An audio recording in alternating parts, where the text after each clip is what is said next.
தெய்வ மிருகங்கள் வெறும் வாகனங்கள் என்று நினைத்தீர்களா? காமதேனுவின் கதை உங்கள் எண்ணத்தையே மாற்றும். மாபெரும் மன்னன் கௌசிகன் தன் படையுடன் வசிஷ்டரின் ஆசிரமத்திற்கு வந்தார். அங்கு எல்லையில்லா உணவளிக்கும் காமதேனுவைக் கண்டு அதை அடைய வேண்டும் என்ற பேராசை அவனுள் எழுந்தது.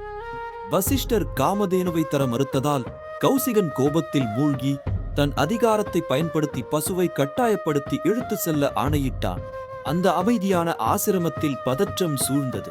தன் கன்றின் கண்ணீரை கண்ட காமதேனு இனி பொறுக்க முடியாது என்று முடிவு செய்து தன் தெய்வீக சக்தியால் ஒரு மாபெரும் படையை உருவாக்கினாள்.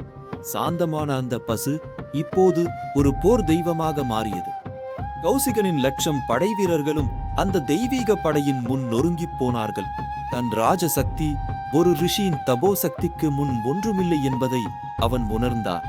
இந்த அவமானம்தான் கௌசிகனை விஸ்வாமித்திரர் என்ற பிரம்மரிஷியாக மாற்றியது.